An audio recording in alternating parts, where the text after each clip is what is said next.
That's right, folks. Welcome to Immortal Empires. It is with great pleasure that I finally welcome you to what we've all been waiting for. We've got some hot Mortal Empires multiplayer coming at you today. And here we are with one of my personal most anticipated matchups. We've got the Ogres versus Bretonnia. We'll start with my Ogre build here. I've got a Slaughtermaster of the Great Maw, Crushers with great weapons. I've got some Gnoblars here, 5 up front, Iron Blaster for some long-range pressure, a couple of Iron Guts. The armor in particular here is pretty important for matching up against something like Knights of the Realm, even Grail Knights. I mean, they'll probably lose to Grail Knights, but still, that armor definitely helps versus a regular Bull. Got some Saber Tusk packs, 4 of them to back things up, so no Bull this time. Of course, the Stonehorn Hunter as well for the anti-large jabs, the armor, elite terror presence. Anyway, Albric up on the Hippogriff as you saw there, under the banner of Paravon. Very cool. We've got some Spear Men-at-Arms up front with shields, Men-at-Arms with pole arms, some fire arrows mixed in here with some regular peasant bowmen as well. Damsel Lore of Life, and plenty of Knights of the Realm. Got a unit here, and 2 more units on the far side with the Green Knight. Lead the way. And without the Regiment of Renowned Crushers, I think they have magic damage, or do they only have Frostbite? I actually forget. Ogres don't actually have a lot of access to direct magic damage or single target buffs or anything like that, so the Green Knight could be a decent choice here. The only issue, his weapon strength is, I mean, it's okay. 430 is definitely not bad, but not incredible. He does pick up Frostbite himself. Of course, Unbreakable, and has Strider as well. Dolorous Blade definitely gives him a power spike, but I do think that his price probably needs to go down, or his weapon strength needs to go up. That's a discussion for another day. This is, of course, a work in progress, early access build, so the balance is not final. You guys may see some small visual bugs here or there. It is definitely still a work in progress, but at the very least, gameplay is solid enough for us to enjoy a battle like this. Stonehorn charging in the front, going to get a quick tear route on those peasants as the Iron Blaster shells. Those peasants are going to open up with the fire arrows, though. Try and get at the Stonehorn Hunter. He does have heavy missile resistance of 20%. Pretty good stuff. Nothing too crazy, but he will take some damage from the peasants. I've got to be careful not to take too much damage. I'm going to pull him back. Reposition, charge back in. The Gnoblars. Angry Gnoblars. They're getting in there fighting the peasants. They're actually going to trade very cost-effectively with peasant mobs. Peasant mobs half the price, but definitely more than half the combat value as Gnoblars get in here, and they're going to do their thing. Just kind of hanging back with a lot of other mobile units for now, even like the Iron Guts, just kind of hanging back, waiting for my opponent here, Indie Pride, to commit some of his forces more heavily. I'm pushing the Hunter more aggressively, though, trying to maybe bait some of his stuff out, and now that his cav is in more of an isolated position, we're going to try and get some engagements here. This is a very bad engagement for me. Knights of the Realm just charging straight into the face.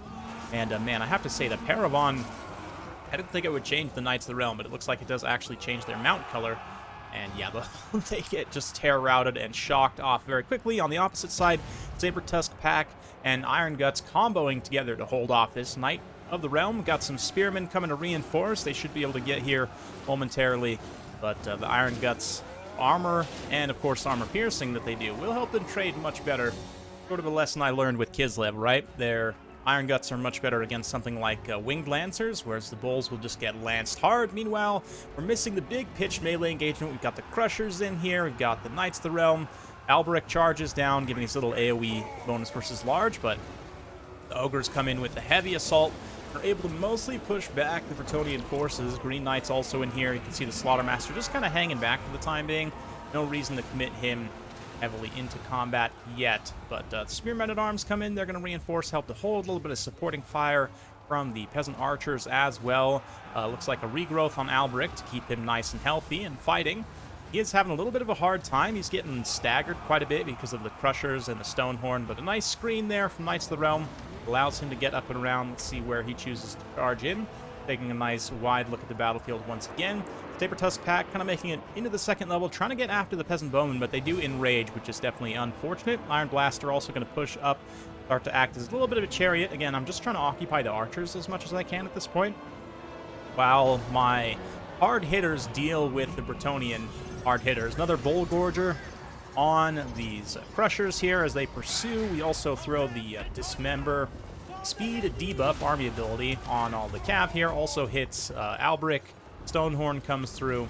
So pretty confident about this engagement. We'll take some damage, and then we detach the Iron Guts to pursue archers. Other archers, pole arms reinforcing over here, so just stuff spread all over the battlefield. Still Noblars scrapping with men-at-arms all over the place too, obviously. And Iron Guts, again, just detaching from those spear men-at-arms. I have the mass and speed to get away, so I might as well just do so and come back and try and finish cleaning up Bowman. Balance power slightly in Indy Pride's favor here, as I have taken quite a bit of damage on my army, but Albric's in huge trouble here. He can get back up into the air. He'll be relatively safe, but yeah, he needs to be very careful landing anywhere in the vicinity of these Crushers now. He really doesn't have the cav support to take them on directly. Really, the best thing to do would probably be to come back, like tear out these Saber Tusk packs, try and land with the men-at-arms as much as possible. Maybe come back and try and snipe this Iron Blaster. But right now, he's still hanging around within the range of the Javelin of the Hunter, which obviously anti-large AP is going to do quite a bit of damage, even if he's not on the ground. So some nice pressure there. Crushers also frostbitten, circle beating the Green Knight. He's not taking much damage because of the physical resistance, but he's also not dishing much damage either, so it's a tough situation to be in. Finally, I'm feeling a little bit of an advantage. We got Saber Tusks in a few positions here. The Iron Blaster is finally getting some support in melee, with these Iron Guts coming back up and through. Iron Guts, I don't know if they've done all that much damage, but again, the armor is useful in just taking less damage than the Bulls would otherwise. So this is one matchup where, even though Bulls generally are a very good unit, low armor, low melee defense against the spears and bows and anti-large knights of Bretonnia kind of makes it seem like there's not a lot of good targets for them to go after. I mean, they might trade okay into, you know, men-at-arms and peasants given the right situation, but since most smart Bretonnian players are just going to spam those anti-large infantry against you, seems like it could be tough. But against the spears, the armor, again, helps significantly. Anyway, from Bretonnia's side, a few more peasant archers trying to pour in some fire there. They will debuff the healing if the Hunter gets any, of course, with that fire damage, but not going to do too much. Crushers are finally getting engaged by the halberds here. Men-at-arms with polearms. Out of anything left for Bretonnia, these guys probably have the best chance. Nice black and yellow uniforms, looking pretty sleek for Bretonnians. But yeah, they're actually doing okay with the support of the Green Knight. They're trading all right, but the Crusher's mass does mean they can just chad straight out of here, and then I can countercharge back in the side with the Iron Guts and the Saber Tusks. So, a weird situation, you know. Honestly, I almost think Bretonnia should maybe take Pegasus Knights, like 1 or 2 units. I don't know, against the Crushers, if you were to get like a really nice rear charge, 120 armor of the Crushers does make it a little bit tough to deal with. Maybe even something like, you know, Questing Knights, just not necessarily high tier enough, even possibly Regiment of Renown. But I think the best thing to do would be just to wear them down over time. Problem, of course, with Ogre healing is you can see that I basically heal cap these Crushers. But still, Albric's going to drop down here, try and go after the Saber Tusks there, bail out the Damsel, see if he can get a little bit more healing. But, of course, being that he's now kind of trapped in with the Saber Tusks to a degree, the Hunter can just keep tossing jabs. I'm going to even have to commit to melee. Jab right in the chest somehow. I don't understand the physics of that, or did that go in, like, the back of his... I don't even know. Let's not question too hard. Anyway, Albric, yeah, committing in different places here, and I do think, from Indy's perspective, if he had, like I said, kind of peeled Albric and just try and stay away as much as possible from the Hunter and the Crushers until the late game, and just kind of pick units apart at the flanks and on the periphery. Any unit that's isolated, you can get a quick hit-and-run terror charge, because I mean, the Iron Guts are not immune to psychology. They're definitely not man-eaters. And I don't think... I mean, man-eaters' low armor makes them very vulnerable to peasant archers here, so I don't know if I would take them. Perhaps a couple. Hard to say. With that, we're quickly approaching. Looks like army losses have kicked in, so it's just the Green Knight holding out now. So, interesting one for sure. I do need to kind of play around with this a little bit more and see. Maybe Albric on horseback would be a better pick, just so that you can go a little bit wider with more stuff. I mean, the Hippogriff is nice, certainly, but I don't know if it's necessarily the best. It's a little bit vulnerable. I mean, like I said, quick hit and run charges, terror routes out on the periphery I think would be the best way to use it, but obviously Lewin is going to allow you to allocate your magic somewhere else besides trying to heal Alberic, but it doesn't come with quite as much utility. I really like, in theory, the AoE bonus versus large that Alberic provides here. Unfortunately, the Green Knight just wasn't able to pay for himself, even fighting the whole time, which is why I say maybe just increase his weapon strength up to like 450, 480, 500, somewhere in that range. Just so that he's a little bit more worth it for the cost. What, like, base cost 1700, something like that? I don't remember exactly, but anyway. Knights of the Realm also, one of them did pretty good. Actually, two of them paid for themselves. The other one had a little bit of a tough time. Peasant Archer is generally very cost-effective. And then the infantry doesn't have a lot of cheap bulls to go after, but they generally trade pretty okay.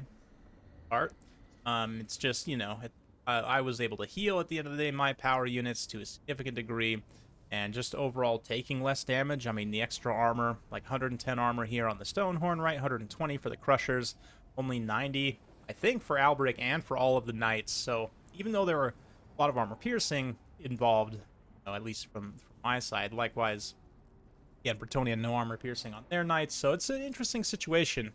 I don't know, maybe Hippogriff Knights would actually be a good call here, because maybe with the anti-large bonus, they could actually trade well, getting a charge into Crushers rather than getting charged by the Crushers. I don't know. Have to play around with it a little bit and see, but it's definitely an interesting matchup that I want to explore more. A good game to Indy, and big thanks to him. I've got tons and tons more Immortal Empires content coming at you guys, so be sure to subscribe, hit that like button, hit the bell if you want notifications when I do upload those videos. Thanks again for watching, and we'll see you next time.